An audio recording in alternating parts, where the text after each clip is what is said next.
इधर पीछे का लाइट ऑफ करो जी, इसमें चमक रहा है।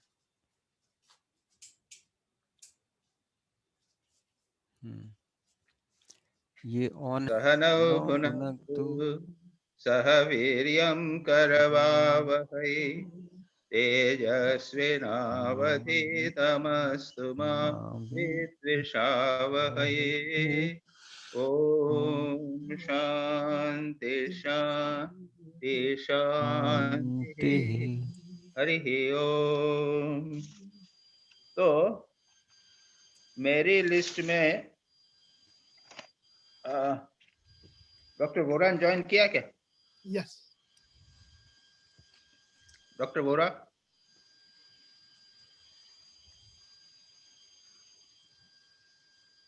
हाँ, डॉक्टर साहब तो हैं। डॉक्टर वोरा जी को अनम्यूट करना चाहिए।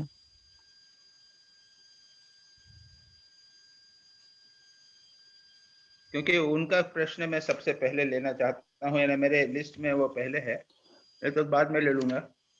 डॉक्टर वोरा जी अनम्यूट कर सकते हैं, आपका माइक्रोफोन म्यूट है।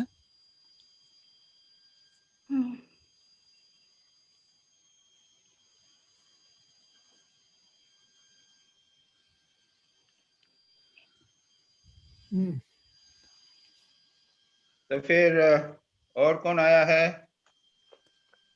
कुंडू के कुंडू ने ज्वाइन किया? यस महाराज। तो अच्छे, ओके। तो we'll start with your questions, okay? Yes Maharaj. Now, how does ethical life transform into spiritual life? Okay, yes Maharaj. what is the difference between them? इनका question है कि जो हम यम नियम अहिंसा सत्य अस्तेय इत्यादि का पालन करते हैं, ये तो है, इसको हम कहते हैं एथिकल लाइफ, नैतिक जीवन। तो नैतिक जीवन और इसका और आध्यात्मिक जीवन में क्या अंतर है, उनमें क्या संबंध है, और एक जो है नैतिक जीवन से आध्यात्मिक जीवन कैसे होता है, यही है ना आपका प्रश्न? हाँ महाराज। ओके। अब ऐसा है कि देखिए, नैतिक जीवन और आध्यात्मिक जीवन दोनों संबंधित होते हुए भी आध्यात्मिक जीवन और नैतिक जीवन में दोनों अंतर है। Ethical life does not mean spiritual life. एक एथिस्ट, भगवान में विश्वास नहीं करने वाला, वो भी बढ़िया एथिकल पर्सन हो सकता है। उदाहरण के लिए मैं बोलूंगा कि आप कम्युनिस्ट कंट्रीज में देखिए, या रशिया में देखिए, चाइना में देखिए, तो they are very ethical, isn't it? यदि कंट्री वो एथिकल नहीं होती तो इतना महान नहीं हो सकते थे वो। लेकिन they are not spiritual, they don't bother about spirituality. This is a very very important thing to understand. सत्य अहिंसा अस्तेय ब्रह्मचर्य और अपरिग्रह, ये लोग, ये जो है, ये आध्यात्मिक जीवन के ये साधन है, isn't it? यम नियम आसन प्राणायाम प्रत्याहार धारणा ध्यान समाधि, तो ये जो है ये अष्टांग योग है। इनका उपयोग इसलिए है, चित्त वृत्ति निरोध, है ना, योगा चित्त वृत्ति निरोध है, और उसके बाद में आप गेट एस्टेब्लिश। तो चित्त वृत्ति निरोध के बाद में क्या होता है? विवेक ख्याति होती है, और उसके बाद में आत्मा और जो हमारा अपने बुद्धि है वो सेपरेट हो जाता है। उसको कहते हैं विवेक ख्याति से सत्व पुरुषयो अन्यथा ख्याति विवेक ख्याति, और उससे कैवल्य प्राप्त। तो एथिकल जीवन, बिना एथिकल जीवन के स्पिरिचुअलिटी नहीं हो सकती, this is definite. But purely ethical जीवन स्पिरिचुअलिटी को नहीं दे सकता। उसके साथ में आपको ये बिलाव करना पड़ेगा। स्पिरिचुअलिटी क्या है? गॉड, सोल, ब्रह्म या निर्वाण, यदि आप उनको ले में अपने ये जो अपने बुद्धिज्म को ले हैं, तो वो लोग भी एथिकल लाइफ में को बिलाव करते हैं। तो ये जो चीजें हैं, दे आर, उससे जब ये होगा सत्य, सॉरी, आत्मा, परमात्मा, ब्रह्म या निर्वाण की स्थिति, इस तरह के यदि आप उसको मानोगे तब तो this is becomes a spiritual life. अच्छा, कुछ लोग जो हैं अगर स्ट्रिक्टली स्पिरिचुअल लाइफ प्रैक्टिस करने का प्रयत्न करेंगे तो उनके जीवन में एथिकल लाइफ आएगी। वो देखेंगे कि बिना बिना सत्य अहिंसा का पालन किए हम भगवान में मन नहीं लगा सकते। आत्मा का साक्षात्कार बिना इसके नहीं हो सकता। इसलिए जैसे वेदांत में भी है तो विवेक, वैराग्य, मुमुक्षुत्व और सत्पत्ति साधन चतुष्टय है, तो वहां पे भी एथिकल जीवन की आवश्यकता है। तो ये आवश्यकताएं हैं, लेकिन ये they don't get transformed into spiritual life. ये याद रखो। तुम्हारे जो प्रश्न है ना कि how does ethical life get transformed into spiritual life, does not get transformed, but ethical life is an important foundation, important means of spirituality. ठीक है? यस महाराज। ओके, अच्छा, ओके।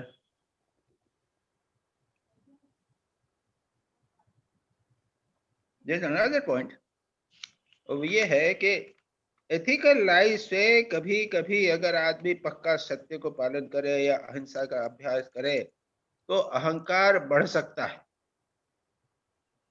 लेकिन स्पिरिचुअलिटी में आपको ईगो और अहंकार को कंप्लीटली डिसॉल्व करना। दिस इज वेरी इंपॉर्टेंट, से केयरफुली हमें सोचना चाहिए। आगे चल के स्पिरिचुअल लाइफ के अंदर आपको ईगो को कंप्लीटली डिसॉल्व करना पड़ेगा। और बाकी बिना मैं अहिंसा का पालन कर रहा हूँ, मैं सत्य का पालन कर रहा हूँ इत्यादि जब तक नहीं होता, वो उसके पीछे ईगो रहता ही है। तो ये और एक डिफरेंस है। ठीक है? हाँ महाराज। ओके, अच्छा, अब डॉक्टर वोरा आए क्या?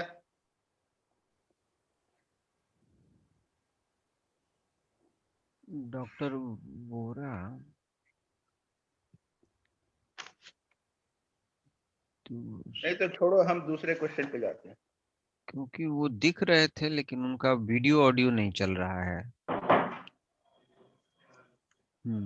तो नाउ क्वेश्चंस ऑफ चंदन हो गए, क्वेश्चंस ऑफ मजुमदार। ओके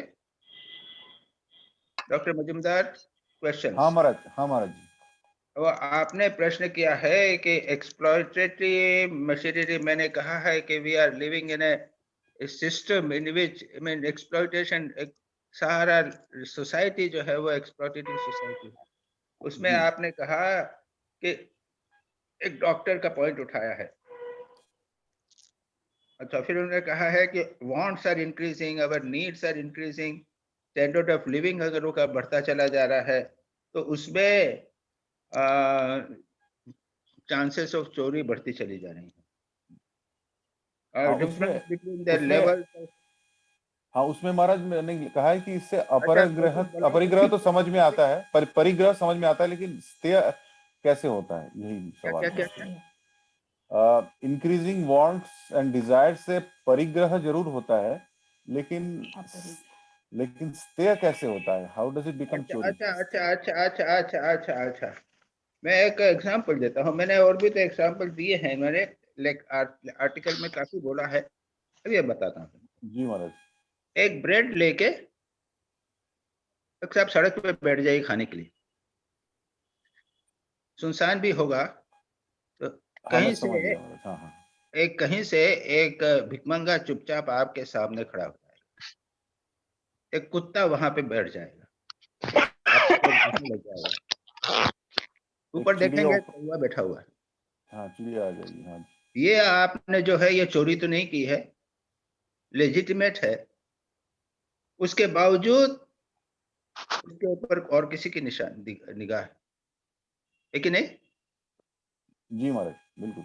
मतलब यह है कि जो भी हम ले रहे हैं, याद रखिए, उसके ऊपर दूसरे का अधिकार हो सकता है, दूसरे की निगाह हो सकती है। इसलिए अगर आप अपनी नीड्स को कम नहीं करते तब तक आप किसी दूसरे की चीज को ले रहे हैं। मेरी बात समझ में आई आपको? जी महाराज। पता चला है कि अभी इंडिया में 10 करोड़ लोग बिलो पॉवर्टी लाइन है कि नहीं? जी जी। और उसमें से कुछ लोग तो एक पेट खाते होंगे, और हम लोग जो हैं वो दिन में 3 बार खाते हैं। जी इसको हम चोरी नहीं कहें तो क्या कहेंगे? अब परिग्रह जो है, परिग्रह का क्या, परिग्रह के पहले ही चोरी हो जाती है, हाँ हाँ, हम दूसरों से छीन रहे हैं एक तरह से। दूसरों से छीन रहे हैं। जी तो इस दृष्टि से देखा जाए तो एज लो एज जैसे जैसे स्टैंडर्ड ऑफ लिविंग इंक्रीज होता जाता है, उतना उतना दूसरों से छीनना जो है वो बढ़ता है। इसलिए मॉन्क जो है उसको क्या करना है? आपने कहा है कि मॉन्क और दूसरा हाउस प्रश्न होल्डर। है ना आपका, जी जी, difference monk and between house living holder. In monk and house holder. Okay, जी जी स्वामी ये जी, जो है तो मॉन्क के लिए है महाव्रत, जैनिज्म में कहते हैं महाव्रत। स्वामी जी, हाँ प्रणाम। वो हो रहा है सर, वो मेरे उनका फोन नहीं चल रहा, तो इसमें से जॉइंट हो रहे हैं उनका प्रश्न के लिए। ओके ओके ओके, मैं पहले इसके बाद खत्म करके ज्वाइन बताऊंगा। अच्छा, हाँ। तो दूसरा ये क्या है, वो ये मैं बोल रहा था कि जैनिज्म में उसको बोला है कि एक अनुव्रत और महाव्रत। जी जो सन्यासी है वो महाव्रत पालन करता है, एब्सोल्यूट अहिंसा, एब्सोल्यूट सत्य, एब्सोल्यूट अस्तेय। अस्तेय एक्सेट्रा। और जो गृहस्थ है वो अनुव्रत का। तो मैं सत्य में भी अस्तेय में भी, अब अस्तेय में क्या है, उसको कहेंगे कि भाई तुम इलीगल डॉक्यूमेंट में साइन नहीं करना, और तुम इस प्रकार के बहुत सारे 4-5 ऐसे चीजें हैं कि आप इंटरेस्ट अगर लोगे तो उतना ही इंटरेस्ट लोगे जितना वैलिड है, उससे ज्यादा नहीं लेना। इस तरह से कई ऐसी ऐसी छोटी छोटी चीजें हैं जो डेली यूजेज में आती हैं, उसको तुमको सावधानी से करना है, तुम पूरा सब कुछ छोड़ नहीं सकते। तो ये मैंने अभी डिटेल में नहीं गया, मुझे एग्जैक्ट मिला भी नहीं अभी immediately, but if you go to anuvrat and mahavrat in the internet, जी you get a little idea about the anuvrat. अस्तेय अनुव्रत में चले जाना आप, और आपको जैनिज्म में वो सब आपको मिल जाए। ठीक है, ये क्वेश्चन भी हो गया आपका। जी महाराज जी। Any other question? तुम्हारा बस और ठीक कोई है। क्वेश्चन तो नहीं ना? नहीं, बस 3 क्वेश्चन थे महाराज, हो गया। डॉक्टर वोरा का क्वेश्चन?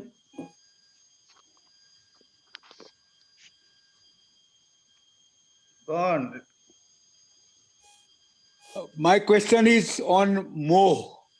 हाँ मोह, मोह अच्छा क्या? ठीक है ठीक है ठीक है, मिल गया। अच्छा, मोह क्या है? मोह क्या है? देखिए मैंने आपको लिस्ट बता दी थी ना, आपने भी, मैंने वोरा जी का क्वेश्चन है मोह क्या है और why should we get rid of it, how to get rid of it. Okay, right. तो मैंने क्या किया, वोरा जी को कहा कि आप इंटरनेट में जाइए और मोह की साइट जाके साइट पे जितना है वो पढ़िए। गूगल पर। तो गए और उसके बाद में उन्होंने कहा कि मैं तो बिल्कुल मोहित हो गया, बिल्कुल भ्रमित हो गया, इतना सब लिखा हुआ। याद रखिए, मोह का यही अर्थ है, कई उसके अर्थ हैं। अब आप देखिए, उदाहरण के लिए एक बहुत इंपॉर्टेंट श्लोक है गीता के एंड में, भगवान क्या कहते, अर्जुन कहता है, नष्टो मोह। नष्टो मोह स्मृतिर्लब्धा तत्प्रसादात् जनार्दन। आपकी कृपा से मेरा मोह नष्ट हो गया है, मेरी स्मृति प्राप्त हो गई है। तो और वो बीच में भी आता है, किम कर्म किम कर्मेति कवयोप्यत्र मोहिता। ये मोह शब्द जो है वहां पे गीता में कई बार आया। इसको अगर आप थोड़ा सा जावे, ये इस प्रकार का जनरल यूज में है, और जैसा कि ये कह रहे हैं अपने वोरा जी, उसकी साइट में जाएंगे तो उसके कई प्रकार के एक्सप्लेनेशंस और कई प्रकार के अर्थ आपको मिलेंगे। तो उसमें एक बात याद रखिए, हमारे शास्त्रों में जैसे गीता में, पतंजल योग सूत्र में, गीता में तो ऐसा दिया है कि मोह का डेफिनेशन नहीं दी है, अच्छा, उपनिषदों में मोह की डेफिनेशन नहीं है, कहीं भी नहीं है, लेकिन हम नहीं यूज है। करते हैं शब्द को। तो इसको हम ले सकते हैं अविद्या या अज्ञान के अर्थ में। ओके, समझे? ओके, समझ अविद्या, गए। अविद्या अज्ञान। तो अविद्या जो है वो पंच क्लेशों में से है। अविद्या, अस्मिता, राग, द्वेष, अभिनिवेश, ये पातंजल योग की पंच क्लेशों में से है। अन्य स्थानों पर मोह का कई बार आसक्ति के रूप में उपयोग होता है। अरे उसको बहुत मोह है, अपने बच्चे पे बहुत मोह है उसको। फिर कभी कहते हैं इन्फेचुएशन। इन्फेचुएशन हुआ रॉन्ग कंसेप्शन, जिसको हमने सत्य माना था उसको असत्य मान लिया, जिसको मैंने अपनी ड्यूटी माना था, जिसको ड्यूटी नहीं है उसको मैंने ड्यूटी मान लिया था। इस तरह के गलत मान्यता, रॉन्ग मीनिंग्स, कंफ्यूजन्स, ये सब जो हैं उसमें आ जाते हैं। अब what is the truth, what is my duty, इसके बारे में हम समझ नहीं सकते। This is called moh. Okay Sanjay, okay already? जी महाराज। बीच में कुछ ये आवाज आ रही है, डबल हो रही है। आवाज कैसा है? डबल हो रही है। इको हो रहा है महाराज। अब इसको दूर कैसे करना, क्वेश्चन है, इसको दूर कैसे करना? जैसा गीता में कहा है, अर्जुन का दूर हुआ, आप गीता को पढ़िए और गीता को प्रैक्टिस कीजिए, वो दूर हो जाएगा। ओके, जो लोग बोल नहीं रहे हैं और माइक्रोफोन आपका ओपन है तो आप म्यूट करके रखिए, जब बोलेंगे जब अनम्यूट कर लीजिए, तो इससे एको नहीं आएगा। यस। अच्छा, योग के द्वारा ये तो हुआ गीता में। गीता को आप पढ़िए और that will go away. Gita को जीवन में उतारिए, आपका नष्टो मोह स्मृतिर्लब्ध। दूसरा है योग सूत्र में तप, स्वाध्याय, ईश्वर प्रणिधान, जो इसको क्रिया योग कहते हैं शुरू शुरू में, उसके द्वारा क्लेश जो है, अविद्या, अस्मिता, राग, द्वेष, अभिनिवेश, वो तनु हो जाते हैं, क्षीण हो जाते हैं, लगभग नष्ट हो जाते हैं। पूरी तरह नहीं होता लेकिन वो नष्ट हो जाते हैं। तो प्रैक्टिस तप, स्वाध्याय, ईश्वर प्रणिधान। तपस्या हम समझते हैं, स्वाध्याय वेरी इंपॉर्टेंट, सबसे इंपॉर्टेंट इनमें है स्वाध्याय। स्वाध्याय अगर ठीक ठीक करेंगे तो आपको समझने लग जाएगा कि आध्यात्मिक सत्य क्या है, जीवन का लक्ष्य क्या है, उसको कैसे प्राप्त करना चाहिए, और हमारा मोह जो है वो दूर हो जाए। ओके,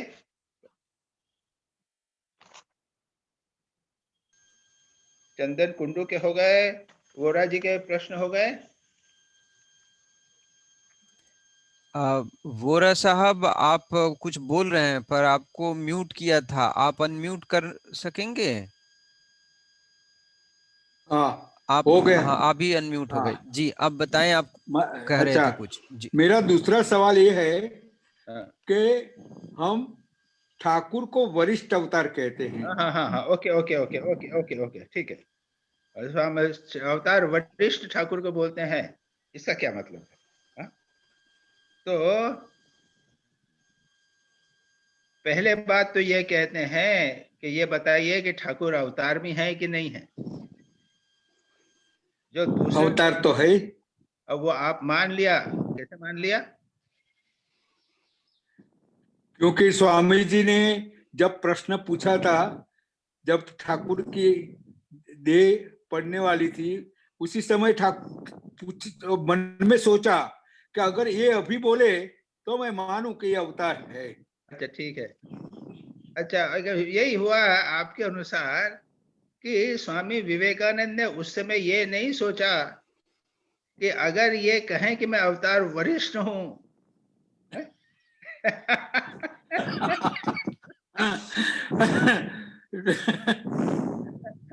अगर आप स्वामी जी की बात मानते हैं तो फिर मानिए कि स्वामी जी ने तो कहा अवतार वरिष्ठ है। ये तो जानने पहचानने की बात है। अब ये जो अवतार कोई है वो हम कैसे समझेंगे? ये तो शास्त्र की चर्चा है, और उसमें भी वरिष्ठ अवतार कौन समझे? इसलिए लाटू महाराज से किसी ने कहा था, मालूम है ना आपको? लाटू महाराज से कहा कि महाराज ठाकुर के अवतार हैं क्या? कि भाई ये सब मैं नहीं जानता, मैं तो जानता हूं कि मेरे वे प्राणों के प्राण हैं, वे मेरे सर्वस्व हैं। तो इसके चक्कर में क्यों पड़ते हो? ठाकुर को ही अपना सर्वस्व मान लो, खत्म हुई बात। अच्छा, एक बार एक राम भक्त तुलसीदास जी से किसी ने कहा कि देखो, श्री कृष्ण तो पूर्णावतार हैं और राम जो है ना वो अंशावतार हैं। अंश अवतार है। हाँ, वो 12 कलाओं के हैं, श्री कृष्ण हैं 16 कलाओं के हैं। तो तुलसीदास जी ने कहा कि तो बड़ी अच्छी बात है तुमने कही, मैं तो अभी राम जी को पुरुषोत्तम राम मानता था, मैं तो मानव मानता था और भक्ति करता था। तुमने आज बता दिया कि वह अंशावतार हैं, तो मेरी भक्ति उनसे और बढ़ गई है। अच्छा, समझे ना आप? तो उन्होंने समझ ये गया। कि अब ये तो मैंने ऐसे ही बोल दिया कि इस क्वेश्चन में, दिस थ्योरेटिकल क्वेश्चन, इसमें न जाना अच्छा है। अच्छा, लेकिन विचार की दृष्टि से लोग कहते हैं, और कई आर्टिकल्स लिखे गए हैं, स्वामी प्रेमानंद जी ने भी एक श्री राम कृष्ण के अवतार या उनके बारे में एक क्वेश्चन लिखा है, वो लिखा है आर्टिकल, लेकिन मुझे मालूम नहीं। अरे उरा जी, हाँ जी, सरला बेन पीछे है, वो मैं नहीं देख पा रहा हूँ सरला जी को, आप उसका अपना हाँ प्रणाम स्वामी जी, नमस्ते प्रणाम स्वामी जी। नमस्ते नमस्ते। नमस्ते। हाँ, तो मैं बोल रहा था, हाँ that's all right, now that's better. तो मैं ये कह रहा था अभी जरूर नहीं। कि अभी ये कहता था कि जो ये है अपने श्री रामकृष्ण में सत्वगुण सबसे अधिक था अन्य अवतारों की तुलना, और बराबर। उसमें यहाँ तक कि उनमें यानी सत्वगुण के साथ में उन्होंने किसी की निंदा नहीं की, मारा नहीं। जितने भी अवतार हैं, राम से कृष्ण तक, परशुराम और ये सब जितने हैं, वो सब लोगों ने लड़ाई किया है या अस्त्र शस्त्र लेके दुष्टों को मारा है। लेकिन यहाँ तक कि भगवान बुद्ध भी जो अवतार मानते हैं, भगवान बुद्ध ने भी यज्ञों की निंदा की है, लेकिन श्री रामकृष्ण ने किसी की निंदा नहीं की, सबको स्वीकार किया। तो इन दो कारणों से कि श्री रामकृष्ण में सत्वगुण में सबसे प्रधान था, अधिक था, और उन्होंने किसी की निंदा नहीं की, इन दो कारणों से हम उनको अवतार वरिष्ठ कह सकते। वाह, ठीक है, वंडरफुल, ओके। वंडरफुल। और ओके, पहले का मैंने पहले बता ही दिया आपको कि don't worry about whether is avatar और no avatar, don't worry, it is, he is my prana जरूर ऑफ मान, prana, he is everything, whether he is no बराबर, अवतार वो कुछ भी। अच्छा, बराबर। अब आइए दिलीप भाई, दिलीप भाई और रत्न पारखी। ओके दिलीप भाई, जी महाराज। आपने तो कहानी सुना दी और पृथ्वी पे स्वर्ग की कहानी सुना दी है ना। जी दिलीप भाई ने एक कहानी सुनाई कि पृथ्वी पर स्वर्ग आ गया तो क्या हुआ, मकान ऐसे बने कि जिसमें दरवाजे नहीं थे, उसमें एक ताला लगाने की जरूरत नहीं पड़ी थी। ये जो सब सब पृथ्वी जो है वो गोपाल की, संसार में कोई झगड़ा फिसाद नहीं, यहाँ पे कोई चोरी का प्रश्न नहीं, ऐसा इस प्रकार से उन्होंने कहा था।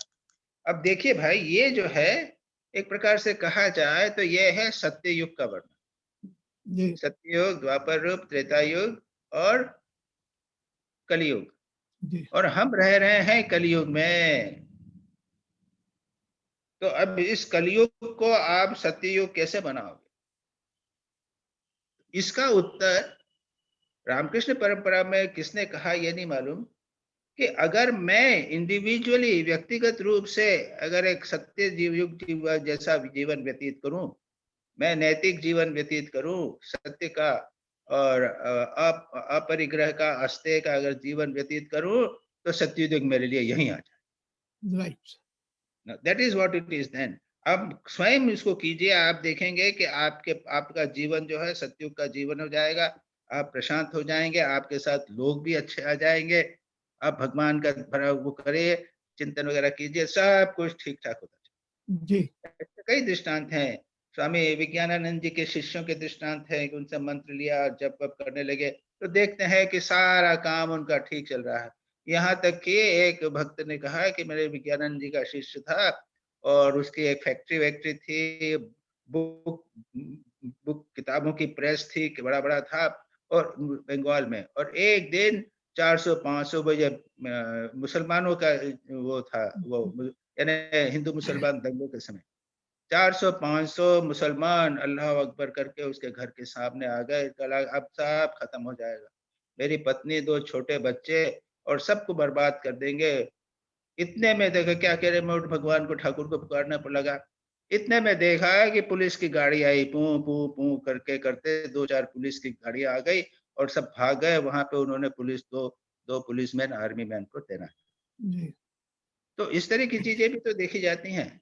डोंट वरी अबाउट, संसार जो है वो अपने साथ चलेगा, चोरी चमारी सब चलती रहेगी।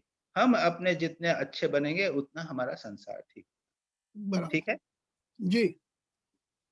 अब दूसरा आपका प्रश्न है, बिना बेईमानी के कोई अमीर नहीं सोचता, है ना? नहीं, महाराज उसके पहले आपने एक जगह बताया है, हाँ, एक था, आपने बताया है जहाँ एक ही अनेक हो, इसका मतलब क्या है? एक ही अनेक हो। अब वो किस संदर्भ में बताया है, सच अब पूछा मैं जाए, भी भूल गया, I will let you know later on. चलो वेदांत की दृष्टि से तो जी। एक और अनेक में कोई अंतर नहीं, सब कुछ ब्रह्म है। हाँ तो जो वेदांती है वो तो जो है वो खुद खाता है तो समझता है कि दूसरे खा रहे, दूसरे ने खाया तो उसको लगता है कि मेरा पेट भर गया। जी जी ये तो बहुत उच्च अवस्था है, वहां पे फिर चोरी का प्रश्न नहीं होता। जी जी। वहां पे जो दूसरा मेरे से ले जाए, खा जावे तो भी हाँ कोई बात नहीं, जी और अगर मैं खाऊं तो भी उसका पेट भर जाएगा, ये तो बहुत उच्च अवस्था। जी तो ये असत्य में पूरी प्रतिष्ठा में एक अवस्था हो जाती है कि व्यक्ति अपने आप को सर्वस्व समस्त प्राणियों के साथ एक, जी। तो ये हो गया। अच्छा, दूसरा आगे बढ़िए, अब इसके बाद बनिए। महाराज अब मेरा जनरल प्रश्न है, this is a general experience that you cannot meet two ends without dishonesty, it is so हाँ, वही डिफिकल्ट है ए कि लाइफ। संसार में जो है बेईमानी के बिना काम नहीं होता, बेईमानी हाँ के बिना कोई आदमी अमीर नहीं बन सकता। नहीं बन, तो हाँ, हाउ तो ऐसा यू है शुड कि बी। ये सारी महाभारत जो है ना, वो बेईमानी और ईमानदारी इसी के झगड़े पे है ना। जी तो जो आदमी ईमानदार है वो तो कष्ट पाएगा ही सारे जीवन। यस ईसा मसीह जो है वो अच्छे थे, ईमानदार थे, बेमहान थे, लोगों का कल्याण करते थे, तो क्या हुआ, परिणाम क्या हुआ? उनको मार मार के सूली पे चढ़ा दिया, हुआ ना? यस तो जो अगर आप अच्छा करोगे, ईमानदार बनोगे, तो सूली पे चढ़ना पड़ेगा, इसको कोई उपाय नहीं है।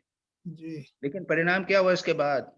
वही ईसा मसीह जो है वो 2000 साल से संसार की आधी पृथ्वी को रूल कर रहे हैं कि नहीं कर रहे? यस हम सिर्फ सुपरफिशियल देते हैं, थोड़ा सा हमने किया और बेईमान जरा सा हमने किया, अच्छा काम किया, सत्य बोला, तो हमको ठग लिया लोगों ने।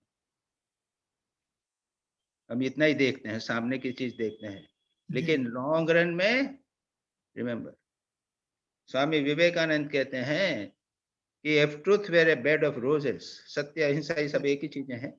अच्छे सत्य अगर एक बेड ऑफ रोजेस होता, एक सेज की, फूल की सेज होती ना, तो सब कुछ फॉलो कर।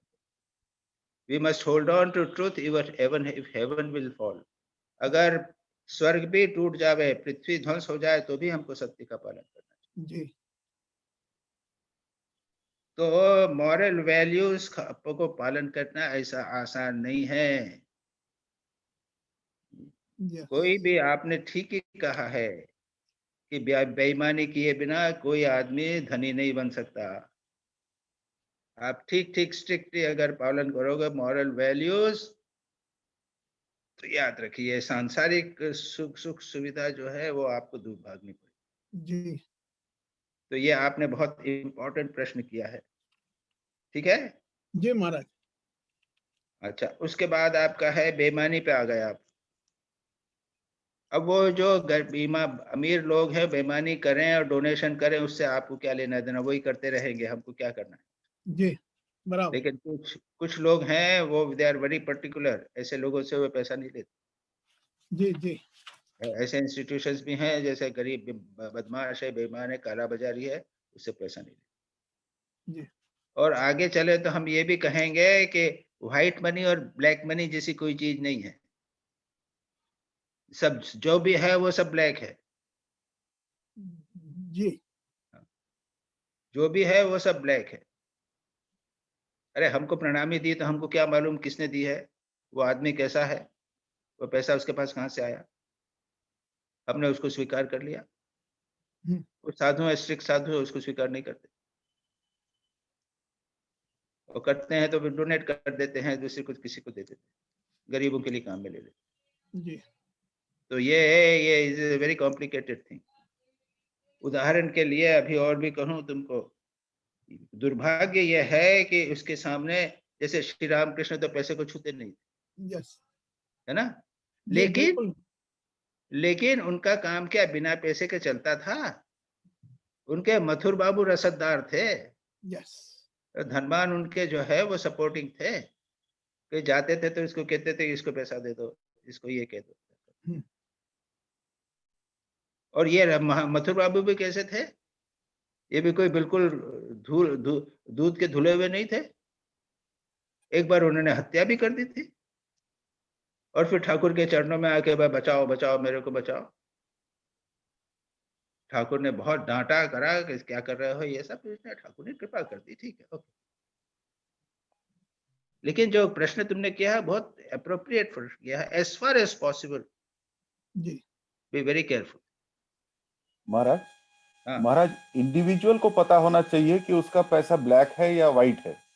मैंने कहा ना कि ब्लैक व्हाइट में क्या अंतर कैसे किया और करोगे आप? अब आपने मेडिकल की बात कर रहा हूँ मैं। जी महाराज। अभी मेडिकल के बाद रत्न पारखी आ गए है ना, रत्न पारखी ने मेरे को प्रश्न किया है मेल प्रैक्टिस के बारे में। उसने कहा है कि मैं क्या अब ये फीस जो हम डॉक्टर से पेशेंट से लेते हैं ये वैलिड है क्या? ये ऐसा यूज किया है, प्रश्न यूज किया। अब आप देखिए आज मेडिकल प्रोफेशन जो कितना करप्ट हो गया ये आप अच्छी तरह जानते हैं, है कि नहीं? यानी आप एक प्रैक्टिस दवाई प्रिस्क्राइब करोगे तो उसके अंदर पता नहीं कितने लोगों का कमीशन होता है। उस दवाई को हम तो यहाँ तो जानते हैं ना, अगर आप वो उसको गवर्नमेंट ने निकाला है ना एक वो निकाला है, उसमें बाहर जो प्राइस है उससे 10 टाइम्स प्राइस कम होती है। अब मैं तो बराईपुर में था, मैं तो उसमें अपने वो करता जानता था, दवाइयाँ खरीदता था मैं। तो अब I give you an example of antacid. तो मैग्नीशियम ट्राइसिलिकेट और एल्यूमिनियम हाइड्रोक्साइड होता है। तो मैंने कहा कि मैग्नीशियम ट्राइसिलिकेट ही ज्यादा यूज करते हैं, उसके अंदर आधे 75% मैग्नीशियम ट्राइसिलिकेट था और एल्यूमिनियम हाइड्रोक्साइड कम होता है। तो हम डायरेक्टली एल्यूमिनियम मैग्नीशियम ट्राइसिलिकेट ही यूज करें। तो गुजरात में एक लो कॉस्ट करके कंपनी है, यानी होलसेल वाले हैं, लो कॉस्ट है, वो कुछ डिवोटेड लोग चलाते हैं। मैंने उनसे मैग्नीशियम ट्राइसिलिकेट 1000 टैबलेट्स के पैकेट्स खरीद लिए, बहुत चीप, बहुत चीप। यानी आप you can not compare with proprietary meditation या जेलुसिल वगैरह से। अच्छा, उसके बाद में मैंने देखा कि उसका पाउडर खरीदो, टैबलेट में पाउडर, वो भी कॉस्ट और 1/10 कम हो जाएगी। मतलब ये है कि आप यानी ये इसके अंदर आपका मेडिकल प्रोफेशन में कितना कमीशन है, कितना कॉमर्स लगा हुआ है, इसके बिजनेस चलता है। मैग्नीशियम ट्राइसिलिकेट की एक टैबलेट अगर 5 पैसे की होगी तो जेलिसिल जो है वो एक टैबलेट आपके 1 रुपया तो कम से कम लगेगी, 5 रुपया लग जाएगा। और उसमें कितने कमीशन आ जाते हैं, और उसके बाद में जो डॉक्टर प्रिस्क्राइब करेगा तो उसको मिलेगा। रिप्रेजेंटेटिव आ कहते हैं सर ये प्रिस्क्राइब करिए, ये प्रिस्क्राइब करिए, डॉक्टर को प्रेजेंट कर देंगे। तो आप मेडिकल प्रोफेशन में बोल रहा हूँ, कहाँ पे एक एथिक्स को मानोगे, कहाँ पे? तो मेरा medical practice in India ethic Swami Vivekananda guideline, उसके अंदर मैंने पॉइंट आउट किए ये सारी चीजें, कमर्शियलाइजेशन, टेक्निकलाइजेशन। अब आप जाइए इन्वेस्टिगेशन सब करा दिए, जाते ही हाथ नहीं लगाया पेशेंट के और उसको 10,000 रुपया का खर्चा करवा दिया। What is this? खैर ये है, रत्न पारखी ने एक यही पॉइंट म- ले दिया है। महाराज ये तो वही बिल्कुल दर्शाता है वो जो सवाल मेरा पहला था कि आप एक्सप्लॉइट खुद भी हो रहे हो और आप सोसाइटी भी आपके द्वारा एक्सप्लॉइट हो रहा है and you are unknowingly becoming a exploiter. Yes yes, definitely a medical doctor profession अगर प्रिस्क्राइब करता है तो ही is becoming an exploiter, unknowingly. Exploitation. जी जी, इसलिए उसका जो आया हुआ इनकम है वो भी इस तरह से वाइट नहीं रहता, एक तरह से नहीं रहता, नहीं, टेक्निकली। बिल्कुल बिल्कुल नहीं, बिल्कुल नहीं। मैं अब समझा महाराज, अब मैं समझा। अब उसने रत्न पारखी, हाँ महाराज। अब बोलो तुम्हारा, तुमने तो ये चीजें यूज बोली है, इसको बोलो तो। हाँ महाराज, we charge consulting fees from the patients for our services. Is it contrary to Astya, taking into consideration that Sri Ramakrishna would not accept anything offered by physicians? उस समय हाँ बोलो, कंटिन्यू करो, कंप्लीट करो। ठाकुर कुछ भी कोई अगर फिजिशियन कुछ ऑफर करते थे तो वो बोलते थे नहीं ये पैसा मेरे को नहीं चाहिए, ये नहीं, मैं नहीं चाहिए ठाकुर, ये मैं डॉक्टर और वकील का नहीं ले सकता। हाँ हाँ हाँ। अच्छा, अब उसमें मैं बताता हूँ मेरा एक्सपीरियंस। जैसे ही मैंने एमबीबीएस किया था, मैं अपने मकान में रहता था। एक दिन एक आदमी आ गया कि सर मेरे को तबीयत है, मेरे को देख लीजिए। ठीक है, मैंने देख लिया उसको, और उसमें उसने मेरे को 5 रुपये मैंने मांग लिया उससे, 5 रुपये। ठीक है, उसके बाद में मैं रायपुर में था, मिशन ज्वाइन नहीं किया था, रायपुर आश्रम में रहता था। और अब तो उस समय तो लेक्चरर था, सब जानते थे। पीछे से एक आदमी आया कॉलोनी से कि सर चलिए मेरे घर में, चलिए मेरे को डॉक्टर साहब किसी को देखना है। मैं गया, वहां गया, उसने मेरे को 10 रुपया 15 रुपये क्या दिया। ये मेरा प्रोफेशनली फीस देने का हुआ है। और आज भी मुझे वो लग रहा है कि बाप रे, मैंने कितनी बड़ी गलती। मुझे अभी भी पाप जो है वो मेरे को लग रहा है इतने साल प्रैक्टिस करने के बाद। वो 20, 25, 50 रुपए जो है अभी भी मेरे गले में अटके। इसलिए श्री रामकृष्ण तो कितने पर्टिकुलर थे, बाप रे बाप, गाली अंडे दी डॉक्टर। और आज का प्रोफेशन देख के लगता है कि डेफिनेटली उन्होंने ठीक ही किया, ठीक ही किया ना। हाँ। अब जो लोग एथिकल हैं उनकी बात करता हूँ।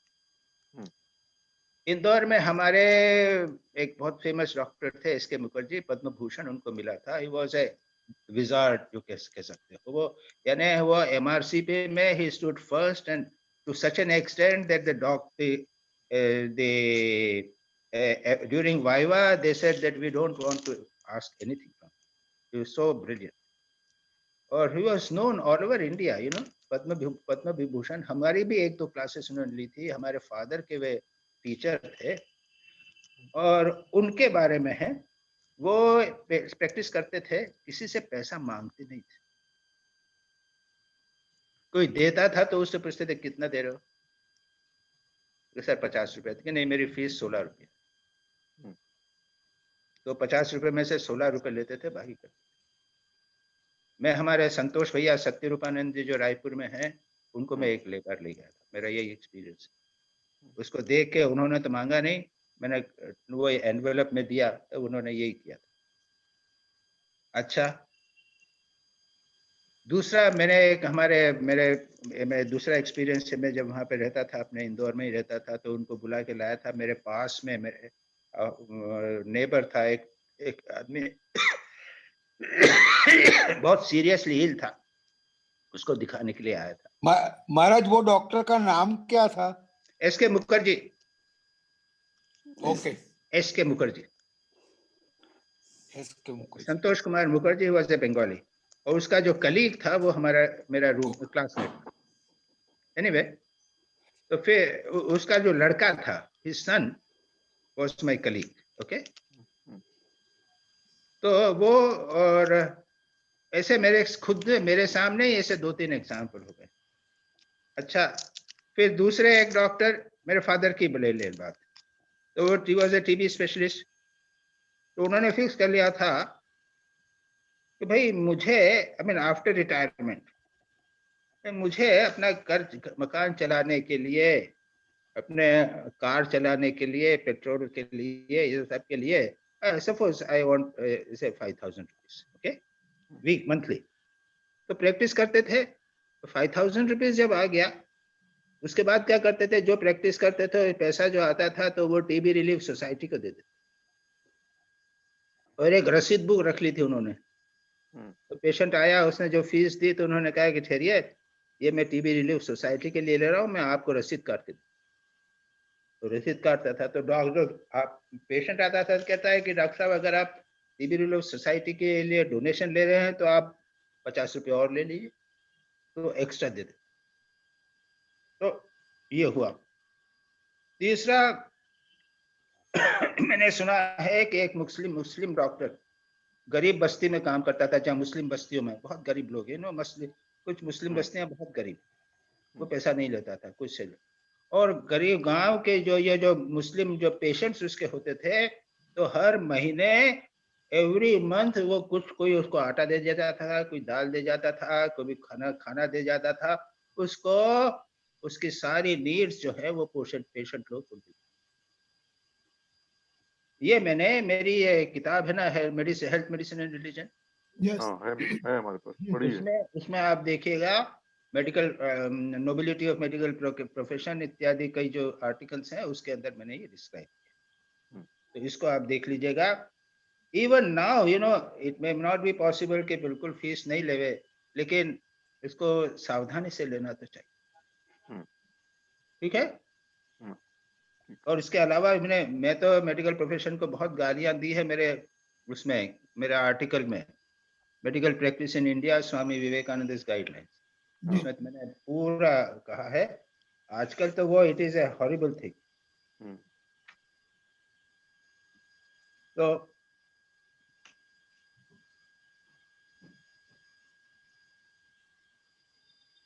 अब दिलीप भाई, आपके कुछ आर्टिकल और हैं, क्वेश्चन और हैं? अच्छा, रत्न पारखी तुम्हारा हो गया ना? महाराज, भावेर घरे चोरी जो, okay, I will take it up, okay, take it up. Dilip भाई का हो जाए, फिर आई विल टेक इट भावेर करके, ओके। महाराज, मेरा सवाल ये है कि आपने बताया कि कम से कम 45 मिनट मौन में बैठने की। अच्छा, ओके, मौन का क्वेश्चन, ओके, ये एथिकल क्वेश्चन और इकोनॉमिक फाइनेंशियल क्वेश्चन हो गया। अब मौन की बात, दिलीप भाई का ये प्रश्न है, पढ़ डालो ना, लोगों को समझ में आ जाएगा। It is very easy to remain aloof in a room and without mobile, so no question arises to talk. But my question is, we go for a mount by words, but at the same time, we are surrounded by our past good and bad experiences of the last 50 years. That is all the more worst than by words. I feel to utilize Maun for the purpose of jap, but unless we have a practice to sit continuously for 45 minutes, if it is not possible, then the solution is to read Maa Ki Baatein, Swami Ji ke works and such other books. Will it be all right? Okay, बिल्कुल ठीक है। आपने जो कहा है कि हम लोगों की ऐसी हालत हो गई है कि हम एकांत में मौन में रह नहीं सकते, इसलिए स्वाध्याय कीजिए, माँ की बातें पढ़िए, गीता की कमेंट्री पढ़िए, श्री राम कृष्ण वचनामृत पढ़िए, स्वामी जी के संस्मरण पढ़िए, जो आपको अच्छा लगे उसको पढ़िए, डेफिनेटली पढ़िए। तो यहाँ तक कि स्वामी ओंकारानंद जी करके एक बहुत बड़े विद्वान रामकृष्ण मिशन के सन्यासी हो गए थे, और बहुत विद्वान थे, वो बहुत एम्फसाइज करते थे, कह रहे ध्यान के बदले स्वाध्याय ज्यादा करो। ध्यान में बैठते हैं हम, अरे आज से नहीं, अब 25 साल के बाद में भी आप नहीं बैठ सकोगे। यानी हम जानते हैं ना, हम भी जब बैठते हैं तो हमको एक्सरसाइज हो गई है, हमको प्रैक्टिस हो गई है, और हम जानते हैं कि किस प्रकार से कुछ टेक्निक डेवलप हो गई है, इसलिए हमारा ध्यान अच्छा हो जाता है। और नहीं तो अधिकांश लोगों का ध्यान अच्छा नहीं होता है, जब में भी मन जाता रहता है, इधर उधर भटकता रहता है, इसलिए स्वाध्याय करना चाहिए। तुमने ठीक ही कहा जी। महाराज, मेरा एक प्रश्न है। हाँ, आप तो कहते हैं कि शास्त्र ज्यादा नहीं पढ़ना चाहिए और ज्यादा प्रैक्टिकल जब ध्यान करना चाहिए। देखो अगर आपका जब ध्यान में मन इधर उधर भागे तो क्या करोगे? मतलब जब ध्यान तो शास्त्र पढ़ने से ज्यादा अच्छा है ना? नहीं, अगर एकाग्र होता है मन तो। हाँ, जो व्यक्ति खूब ध्यान शास्त्रीय पढ़ता रहता है, शास्त्रीय पढ़ के दिमाग को अपना खराब कर लेता है।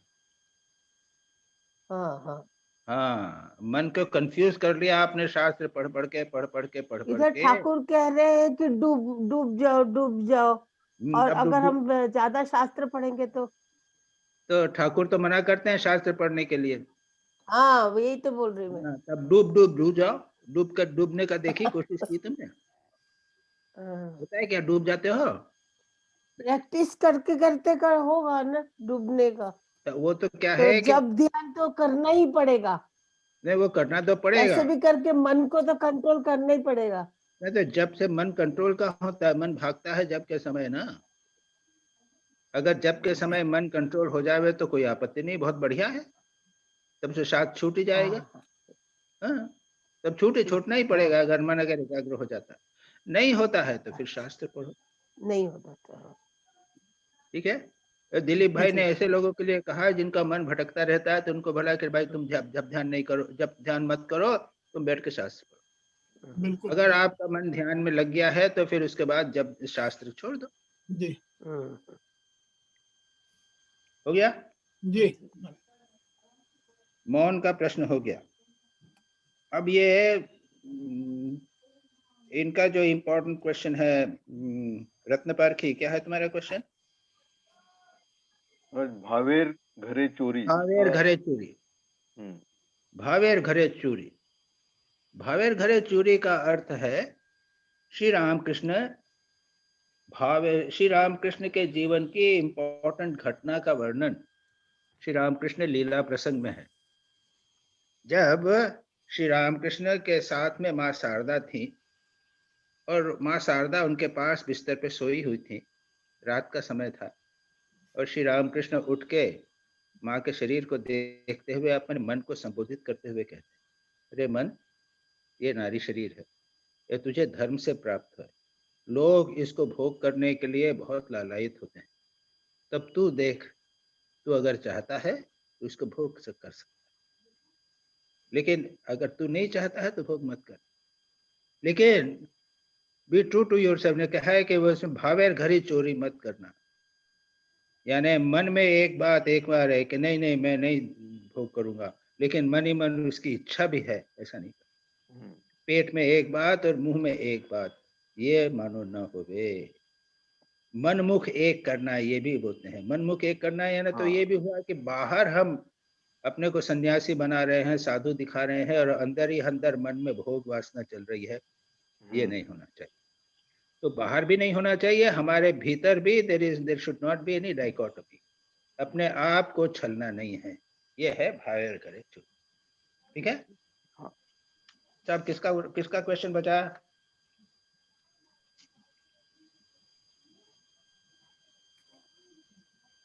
महाराज एक सवाल कर सकता हूँ? एक मिनट रुक, और कि जो पहले बचे हुए उनमें से किसी का तो नहीं बचा?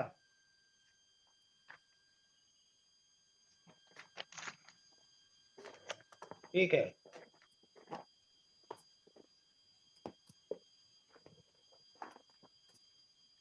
हाँ, आप प्रश्न करो दिलीप भाई। महाराज मौन के बारे। जी महाराज। नहीं, सॉरी दिलीप नहीं, वो संजय। महाराज डॉक्टर मजुमदार जी पूछ रहे हैं। हाँ वो, लेकिन बाकी सब तो हो गया ना? हाँ, बाकी सब तो हो गया। अच्छा, मजुमदार भी बोलो। महाराज मौन व्रत पे वापस आ रहे हैं। मैंने कभी मौन व्रत रखा नहीं है, तो मौन व्रत की प्री कंडीशंस क्या है और मौन व्रत रखते हुए क्या मतलब करना चाहिए? ऐसा है कि हमारी परंपरा में ज्यादा मौन व्रत का है नहीं। अब जैसे एक बार साहब आप सूर्योदय से सूर्यास्त तक बोलोगे नहीं, तो एक प्रकार के जैसे शरीर, मन और वाणी, इन तीनों का संयम हो करना, अल्टीमेटली तो कंट्रोल, सेल्फ कंट्रोल करना है। तो एक प्रैक्टिस करें, 12 सुबह 6 बजे से शाम को 6 बजे तक मौन रखें। ओके। उसके ऊपर आपने संकल्प कर लिया और अब फिर आप पढ़ाई लिखाई करो ना, जो भी करना हो सो करो, लेकिन बोलना नहीं। तो उसके अपने खुद के रूल्स बना लो। यू डोंट वरी अबाउट कि कोई कहे क्या है, वो तो कि प्रत्येक व्यक्ति ने अलग अलग प्रकार के आचार्यों ने अलग अलग प्रकार के रूल्स बनाए हैं। तुम चाहो तो 12 घंटे का करके देख लो। मतलब उसमें इशारे भी नहीं चलते ना, इशारा भी नहीं कर सकते? इशारे भी नहीं चलना, इशारे भी नहीं करना। जी। मैंने तो वो लोग महाराज यही करेंगे क्या मौन व्रत में? बैठे What we will बैठे do? हुए हैं और इशारे से बातचीत करने, ऐसा भी नहीं करना चाहिए। तो नहीं, it becomes एक महाराज प्रकार का हमारी पोजीशन मेंटल क्या रहेगी मौन व्रत में? नहीं, वही तो मैंने कहा खाली है कि वो मेंटल के यहाँ पे बात ही नहीं कर रहे हैं। यानी मेंटल पोजीशन के मामले में तो फिर मौन का महत्व ही नहीं है। जी। Then there will be a vacuum. नहीं, क्यों वैक्यूम, क्यों? भगवत चिंतन चलता रहेगा मन में। जी जी भगवान का चिंतन बराबर करते रहो बस। जी। तो ऐसे में कोई आ गया, उसने कहा बाबा मेरे को जरा पानी पिला दो, दे दिया। बाबा ये रास्ता कहाँ जाएगा, बता भी दिया। अब उसको इसमें कहाँ नुकसान है आपका? तो मौन सेकेंडरी हो जाता है, भगवत चिंतन प्राइमरी हो जाता है। जी। कोई बुक भी पढ़ सकते हैं कोई है? वही तो किताब बता पढ़ो, स्वाध्याय करो। क्योंकि शुरू में ये दिक्कत हो सकता है, इसलिए ये हम लोग पार्ट मौन कर सकते हैं, जैसे पार्ट फास्ट होता है उस प्रकार से 3-4 घंटे का किया शुरू में, फिर बाद में बढ़ा के 12 घंटे तक ले गए। अपने उसके अगर आपको मौन करने से ध्यान जप में सहायता मिलती है तो अच्छा ही है। ये एक प्रकार का एकांतवास का एक पार्ट है।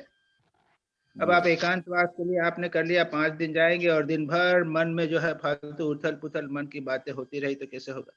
मुझे तो एक्सपीरियंस है, मैं तो पहले से ही जाता था, 7 दिन भी ज्यादा था तो देखा था कितना संघर्ष करना पड़ता था अपने मन से। और अब यहाँ पे हम कहीं नहीं जाते हैं, बड़े मस्ते में है, मन अपना शांत है।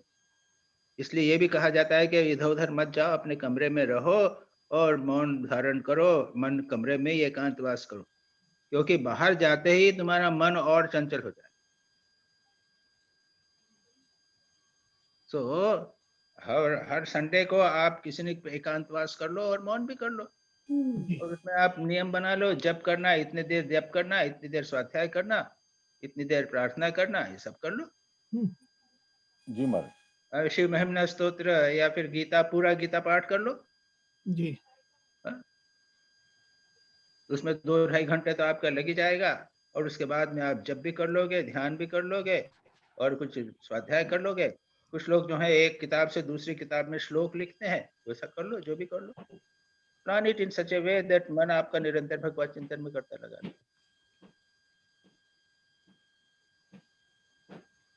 और कोई क्वेश्चन? महाराज मेरा एक प्रश्न है।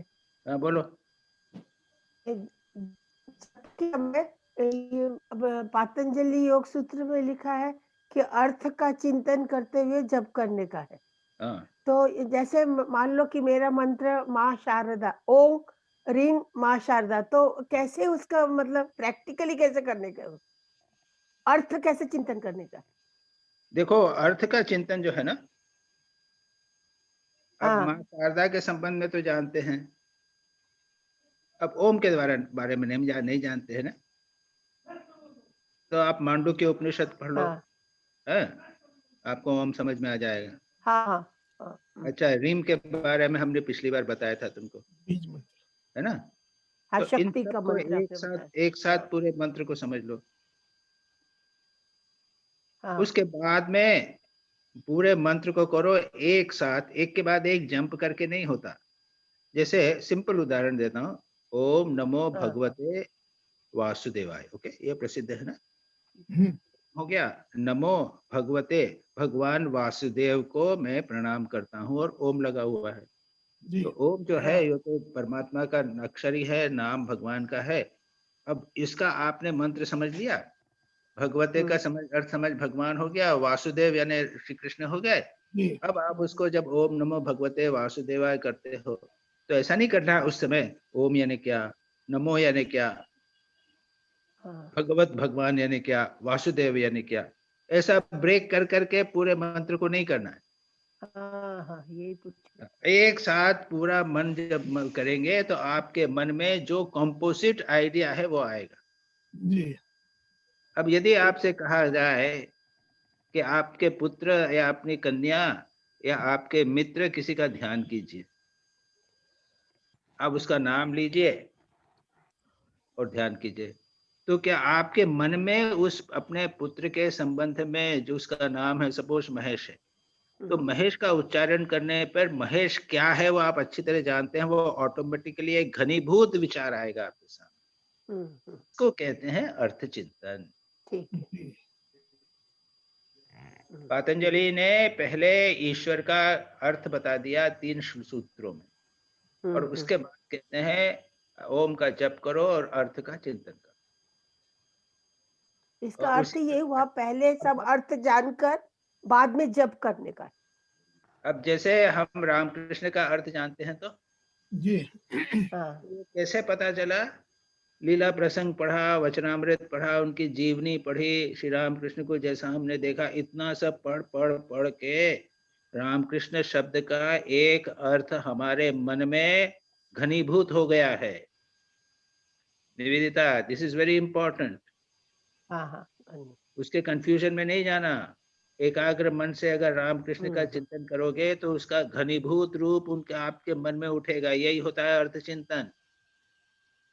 नहीं तो बोलोगे रा यानी क्या, म यानी क्या, राम यानी क्या, कृष्ण यानी क्या, राम कृष्ण यानी क्या, ऐसा नहीं।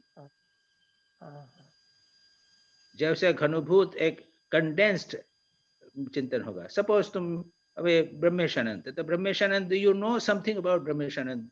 जैसे ही आप ब्रह्मेशानंद का नाम लोगे उस आपके मन में एक विचार उठता है ना, अर्थ उठता है कि नहीं? बस उसका ध्यान करना। बहुत अच्छे से समझाया। हाँ, बराबर। चलो संजय जी महाराज। और बोलो, किससे पूछना है किसी को?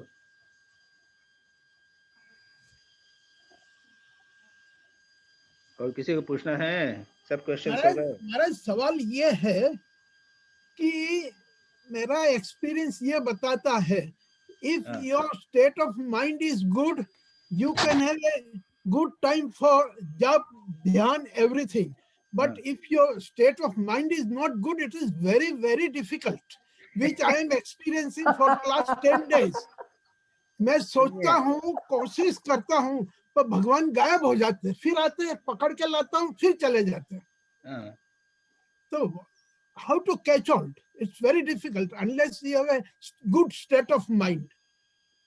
देखो, इसीलिए पतंजलि योग सूत्र में धारणा, ध्यान, समाधि जो आखिरी चीज है ना जी, उसके पहले 5 जो है यम, नियम, आसन, प्राणायाम, प्रत्याहार, ये 5 करने की बात कही है। इसीलिए कही गई कि आपका मन उसके लिए तैयार हो जाए, बिना उसके आप नहीं कर सकते जी। क्योंकि पता नहीं कितने जन्म जन्मांतर का कचरा भरा हुआ। बिल्कुल बिल्कुल। आज से आप पर्टिकुलरली बी वेरी पर्टिकुलर, आप क्या सोचते हो, क्या देखते हो, क्या बात करते हो, क्या क्या किताबें पढ़ते हो, कैसा काम करते हो, किस एटमॉस्फेयर में हो, इसको आप सावधान हो जाओ इसके संबंध। जी, आज से शुरू करो। जी जी, समझे ना?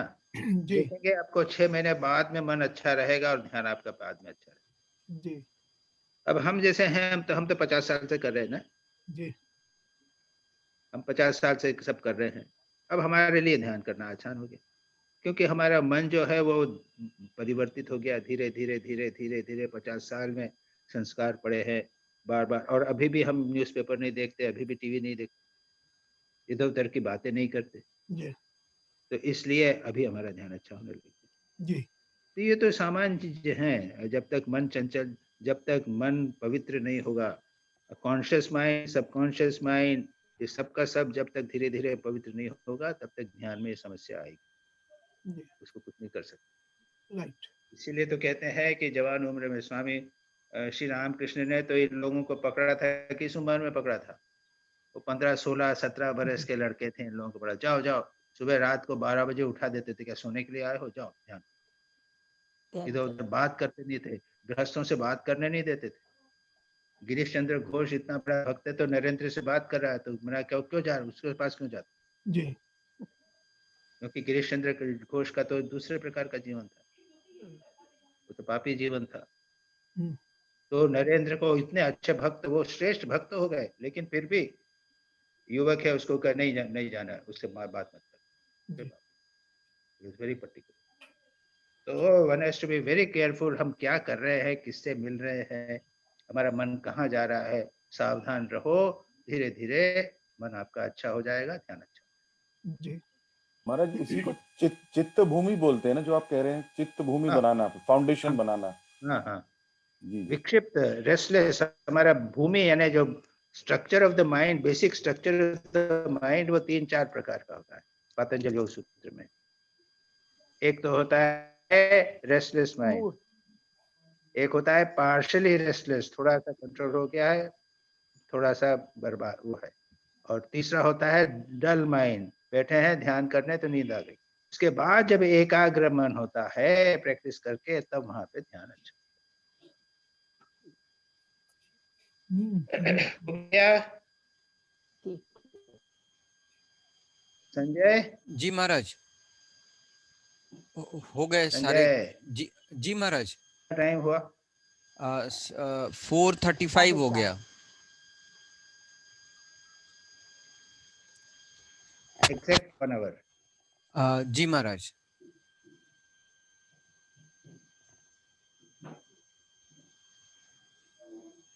थ्री 35 से शुरू किया था। जी जी ओके ओके, बंद कर ले महाराज। एक बात पूछूं कि पहले हमने 5 यम की बात, अच्छा सुनिए, हाँ ठीक है, सत्य अहिंसा वगैरह। हाँ, अभी अब मुझे ऐसा लगता है, हाँ। अगर सबको ठीक लगे और आप कहे तो षड्रिपु के बारे में एक एक करके। अरे ये नेगेटिव क्यों लेते हो? नेगेटिव क्या लेते? नेगेटिव बात केम लो छो? षड्रिपु नेगेटिव बात केम लो छो? पॉजिटिव थी। मैंने बोला कि अगर हम षड्रिपु के बारे में, मैंने ये कहा कि रिपुओं के बारे में क्यों लेते हो? अभी बहुत सारी वैल्यूज ऐसी हैं जो पॉजिटिव वैल्यूज हैं, उनको जीवन में उतारना है, दूर करने की बात अपने आप हो जाएगी। आई उनको मेरे दिमाग में आ रहा था, क्रोध लोभ इसके ऊपर आर्टिकल लिखूं, मैंने कहा नहीं nothing.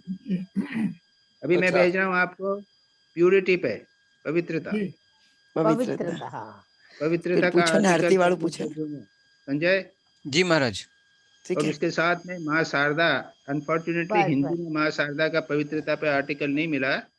Purity incarnate Holi mother, वो और पवित्रता, पवित्रता हिंदी है, प्यूरिटी इनकार्नेट मदर, ये 2 आर्टिकल नेक्स्ट सेशन के लिए। ओके ठीक है, ये बढ़िया। ओके ठीक है जी महाराज। प्रणाम महाराज, प्रणाम। प्रणाम महाराज जी। प्रणाम महाराज जी, प्रणाम। नमस्ते नमस्ते नमस्ते प्रणाम सबको, प्रणाम महाराज को, प्रणाम प्रणाम महाराज, सभी को प्रणाम। प्रणाम महाराज, सभी को प्रणाम। আর আপনাকে যদি ফোনে কথা বলতে চাই কি করে বলবো? आभा विभा, तुम लोगों का कैसे तबीयत कैसी है? वो आभा की तो ठीक नहीं है, तो वो तो रेस्ट कर रही, वो अभी ठीक आभा रेस्ट कर रही है। आभा का वो फीवर तो गया, पर बहुत वीकनेस है, तो वो बिल्कुल ठीक नहीं है। अच्छा अच्छा अच्छा, ओके ओके। प्रणाम स्वामी जी। अच्छा नमस्ते, very good very good very good. प्रणाम स्वामी।